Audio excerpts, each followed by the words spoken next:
So today we want to take a look at how COVID-19 continues to affect the economy, the sectors that will sort of be the quickest to recover from it, and how Kenyans can survive during these unique times. So joining us via way of Skype is Habil Olaka. Habil Olaka is the Chief Executive, the CEO of the Kenya Bankers Association. So much for the Kenya Bankers Association.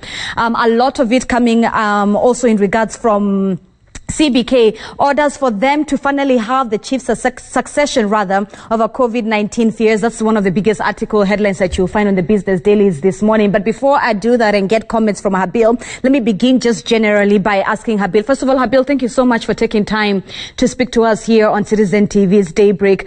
I'll begin perhaps with just a general question, which is, what are you able to read on the ground? How long will it take for us as a country to sort of get back on our feet after this pandemic?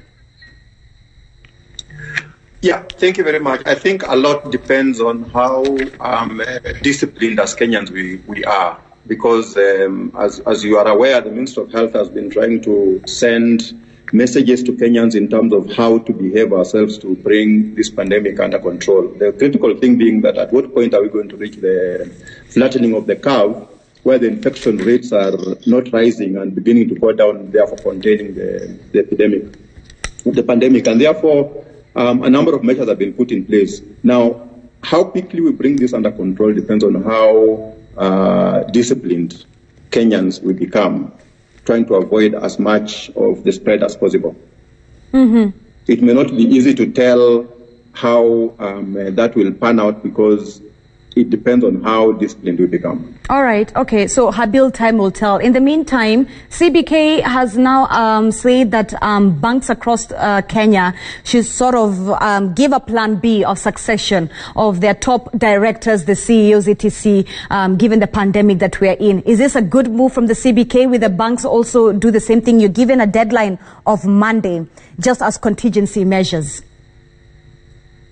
And I think the critical thing is the fact that we see entities can be affected in a given way, whereby a critical person in an organization is kept out of work because of, it could be a pandemic, could be anything else. And I think it's opening our eyes to the fact that succession planning now is becoming critical.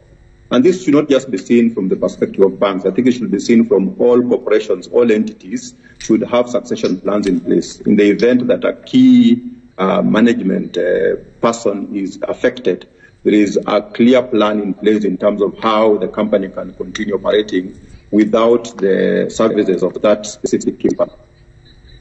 All right, and here's the thing, Habil, at the end of the day, do Kenyans need to be worried about the inflation rate? Given in February, your inflation was about 6.3%. The month before that, January, inflation in Kenya was standing about 5.78%. Should Kenyans be concerned about inflation right now?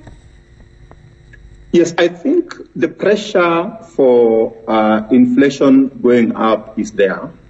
The critical thing would be, what measures do you put in place to keep the inflation surge at a minimum in terms of putting it under control?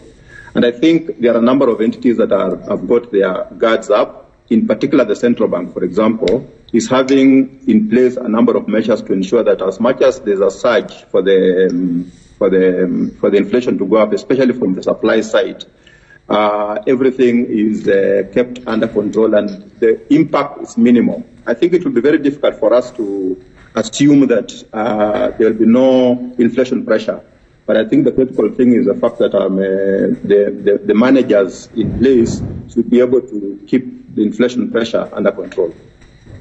Okay, I hear you, Habil. And here's the thing, a lot of the less fortunate are saying that they require basic pay during this pandemic. We know President Uhuru Kenyatta, around March 25th, decided to lower taxes. National Assembly is still yet to debate about that. But just in case the National Assembly does not approve this bill, what can Kenyans do to cushion their pockets? Give Kenyans practical advice that they can do, given also that a lot of corporates are either giving pay cuts or having to lay off people.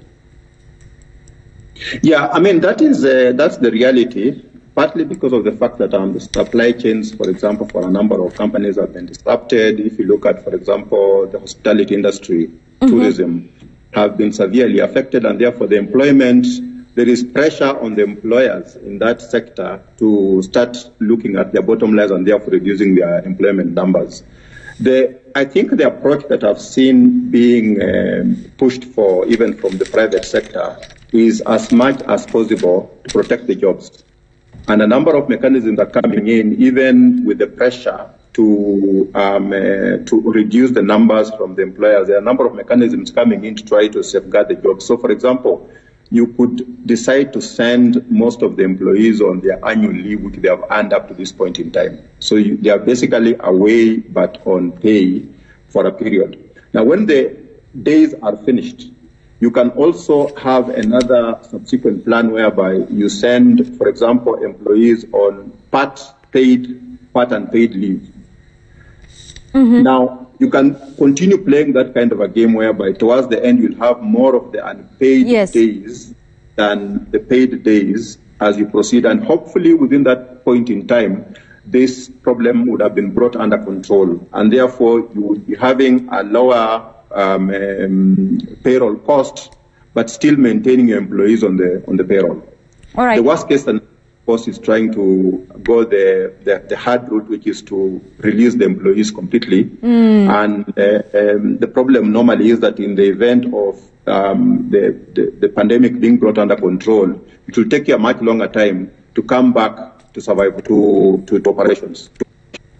Okay, and the thing is, Habil, from where you sit, from where you stand as the CEO of Kenya Bankers Association, do you think that the private sector has done enough during these unique times of a pandemic? Has Kenya's private sector done enough? There's a lot more to be done. I think there's a lot that has been done, but there is a lot more that can be done. We have seen support coming from a number of sectors, a number of areas. For instance, the banking sector has positioned itself in a way that the challenges that the consumers are meeting for the time being, banks can be able to come in to support. And you saw the central banks move where the central bank rate was brought down to make loans cheaper. There was the cash reserve ratio, which was lowered to ensure that banks have got adequate liquidity to support demands coming from the market in view of the pandemic. So, Habil, you say a lot can be done, but what is that a lot? What can the private sector do? I mean, the private sector, for example, can come up with some very specific measures. Like, for example, one of the areas that we are possibly not thinking about, or not much is being seen to be done, is if we have to go into a lockdown situation, there'll be people who will be contained in areas where they don't have access to food, for example, basic necessities in terms of food. Now, the private sector could surely be coming up with some form of facilitation or a fund to ensure that there's a supply of the basic necessities in those areas, especially the informal settlements, where they will need to be contained in those areas to ensure that there's no spread of the disease. But meanwhile, they require the basic necessities. So, for instance, water, which is a basic need, power, food.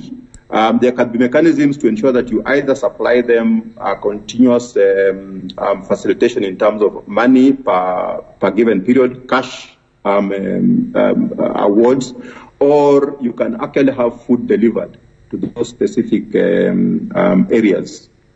Okay. All right. Before I get a bit technical and ask your thoughts on the stockbrokers and the 14% that was slapped on tax, we'll get to that in just a little bit. But first, very quickly, the fact that we'll soon be reading our financial budget for 2020-2021 in just a few months. We're in April, May, June, July. June-July, we should be able to know the next financial budget. What would you like to see Yatani doing to make sure that we cushion the economy, already a fragile economy from 2019, having coming from the drought, the floods, the locusts that we saw, getting into 2020 and New Year with a pandemic? What would you want to see Yatani put into that the new financial year? I think the challenge you have here is the fact that there's no magic that Yatani is going to do. The problem is that a number of the requirements that are coming from the private sector, for example, in terms of reducing the pay as you earn to cushion the employees, reducing the VAT to cushion the public in terms of their consumption basket, exempting people from the pay as you earn, the corporation tax coming down, all those are reducing the revenue inflows to the government. And for the government to come up with some fiscal package, they need those revenues.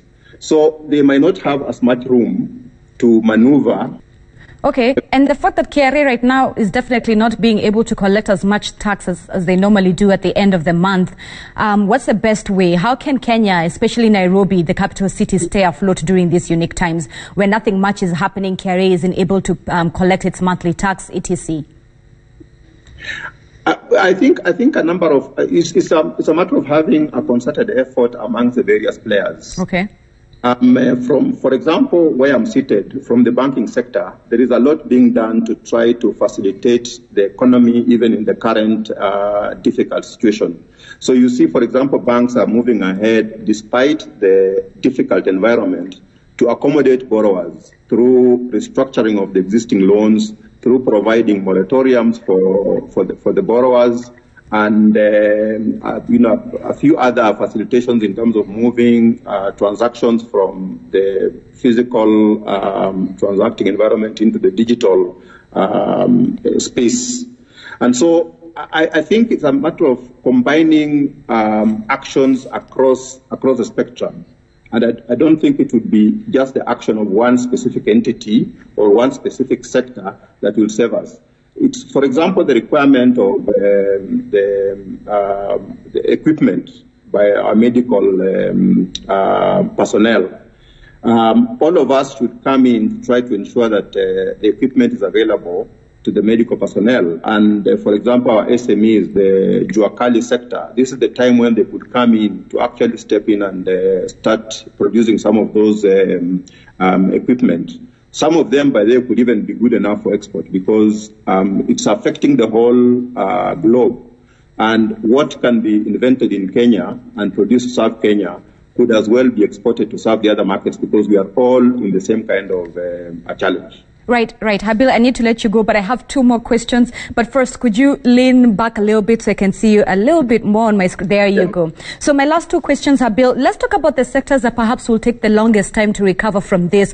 One would perhaps say local entertainment joints, the clubs and etc. would take them about 2-3 months to recover, including our transport sector when things are back to normal. But you look at other sectors, tourism, the hotel industry, for them it might take a bit longer for them to sort of recover and recuperate. Our tourism sector was just getting back on its knees. Could you comment on that, on some of the sectors and how long that will take for some unique sectors to recover?